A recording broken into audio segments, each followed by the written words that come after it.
Puan Amira merupakan seorang suri rumah berusia 32 tahun yang sedang hamil anak kedua pada minggu ke-10. Berdasarkan laporan kesihatan beliau, Puan Amira mempunyai sejarah menghidap kencing manis ketika hamil pada kandungan yang pertama. Bayi yang dilahirkan oleh beliau didapati mengalami makrosomia. Saiz dan berat badan bayinya mencecah 4.5 kg sewaktu kelahiran. Selain itu, beliau juga mempunyai keturunan yang menghidap penyakit kencing manis. Puan Amira yang berketinggian 155 cm dan berat badan beliau yang telah mencecah 70 kg ketika hamil. Sebelum hamil anak kedua ini, berat badan beliau adalah 65 kg dengan BMI 27.1 dan dikategorikan sebagai berat badan berlebihan sebelum hamil. Beliau telah menerima penerangan oleh pihak doktor tentang risiko kehamilan dengan berat badan yang berlebihan serta potensi beliau untuk menghidap kencing manis sewaktu hamil. Beliau juga telah menjalani ujian saringan untuk mengetahui status gula dalam darah beliau melalui Oral Glucose Tolerance Test (OGTT) pada minggu ke-10. Ujian tersebut mendapati bahawa keputusan OGTT Puan Amira iaitu keputusan gula dalam darah berpuasa atau Fasting Blood Glucose FBG ialah 6.3 mmol per liter, di mana keputusan ini telah melebihi daripada nilai yang sepatutnya, di mana nilai yang sepatutnya adalah 5.1 mmol per liter dan ke bawah. Oleh itu, beliau telah dirujuk kepada pegawai dietetik di klinik pesakit luar untuk konsultasi berkaitan cara mengawal kencing manis untuk minggu-minggu kehamilan yang akan datang. Assalamualaikum Pak Amira. Waalaikumsalam. Kau datang seorang ke ni? Tak adalah, suami saya ada kat luar. Dia dengan anak sulung saya. Macam mana kesihatan Puan? Puan rasa okey ke hari ni? Kalau ikutkan minggu ni, minggu ke-10 Puan mengandung kan? Kok ada alahan ke? Alhamdulillah, setakat ni saya tak ada alahan. Sebab saya kat rumah pun saya rehat je. Badan pun masih lemah, tak larat. Rehat je lah, tak ada apa. Macam tu. Okey, tak apa. Saya dah baca. Dah rekod kesihatan Puan. Doktor diagnose Puan ada satu risiko untuk hadapi JDM sekali lagi. Sebab anak pertama Puan dah menghadapi masalah yang sama kan?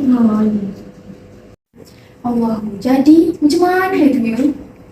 Melalui OGTT test ni pun, keputusan gula darah berpuasa Puan sudah melebihi nilai yang sepatutnya. Ini sudah boleh jadi tanda ukur untuk JDM. Apa yang saya boleh lakukan ya?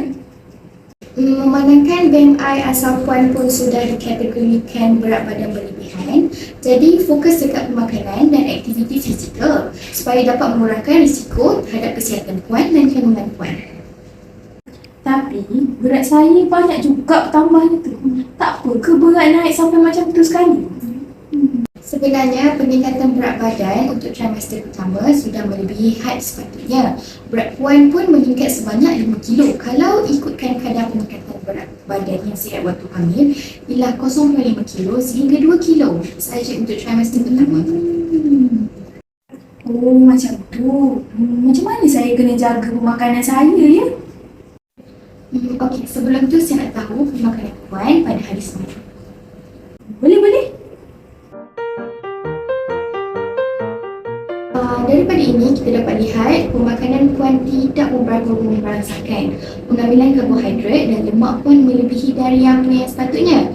Dan ini boleh menunjukkan lagi keadaan kesihatan Puan dalam jangka masa yang lama. Saya pun berselera juga dalam makan. Tapi itulah, tak sangka berat naik sampai macam tu sekali. Berselera makan tu sangat bagus untuk kesihatan kandungan, tapi kita kena mengamalkan pilihan pengambilan makanan yang lebih sihat. Apa je makanan yang saya boleh makan? Okey, saya akan berikan contoh-contoh makanan yang Puan boleh makan dengan nutrisi yang lebih baik dan sesuai untuk proses kehamilan. Bagi Puan Amira yang sedang mengalami JDM, diet yang sempurna dapat memastikan paras gula dalam darah Puan adalah normal dan secara amnya ialah langkah pertama untuk dilakukan sebelum menggunakan terapi insulin. Ini adalah contoh makanan yang baik untuk mengekalkan paras gula yang normal di dalam darah. Pengambilan karbohidrat kompleks seperti ciri dan sayur-sayuran. Puan Amira boleh tukarkan beras biasa yang Puan makan tu kepada beras basmati ataupun beras perak. Lepas tu Puan boleh makan makanan yang tinggi serat macam buah-buahan dan roti gandum. Puan boleh makan dalam 2 keping roti gandum untuk sarapan, dan juga Puan boleh tambah buah-buahan dalam makanan Puan selepas makan tengah hari dan malam. Seterusnya, Puan perlu memastikan makanan Puan ambil tu rendah lemak. Kalau Puan macam nak minum susu ke, Puan boleh minum susu rendah lemak. Ada je jual kat kedai-kedai, dan Puan pun kena elakkan daripada makan goreng-gorengan secara berlebihan. Kalau Puan nak masak ayam tu kan, Puan boleh bakar ke, rebus dan grill pun boleh, asalkan kurang atau tak menggunakan minyak. Puan kena perlahan-lahan ubah cara pemakanan Puan untuk menjaga kesihatan Puan dalam jangka masa yang lama. Oh, faham. Saya akan cuba yang terbaik untuk jaga kandungan saya dan diri saya sendiri. Itulah kadang-kadang saya makan kan, makanan proses. Sebab tu lah saya malas nak masak kat rumah. Benda pun senang nak dapat. Itulah kadang-kadang risau juga saya dengan kesihatan saya ni. Tapi tak apalah. Saya cuba jaga makanan saya ni semula, insyaAllah. Lagi satu saya nak tanya, pemakanan je ke yang saya kena jaga ya? Okey, salah satu cara lagi, Puan kena aktifkan diri tapi jangan berlebihan. Cukup sekadar mampu dan tak membebankan Puan. Apa je aktiviti yang saya boleh lakukan kat rumah? Sebab saya ni kan lemah, tak larat. Kerja kat rumah tu pun suami yang banyak tolong. Okey, Puan boleh tengok pamphlet yang dah saya sediakan. Kat sini ada tulis daripada maksud GDM sehingga aktiviti yang Puan boleh lakukan. Tapi pada awalnya Puan tak berpengalaman sangat kan. Jadi saya suggest Puan untuk buat aktiviti dalam rumah je lah, dalam 20 hingga 30 minit. Itu pun dah cukup. Faham? Apa itu diabetes semasa hamil atau GDM? Definisi. Diabetes semasa hamil atau biasanya dipanggil sebagai Gestational Diabetes Mellitus (GDM) merupakan satu keadaan serius yang berlaku kepada wanita hamil yang sebelum ini tidak menghidap diabetes tetapi kini mempunyai paras glukosa darah yang lebih tinggi dari paras mereka yang hamil normal. Jika kencing manis biasa berlaku disebabkan oleh tabiat pemakanan, kencing manis gestasi pula berlaku disebabkan hormon plasenta semasa hamil. Apakah tanda anda mengalami GDM?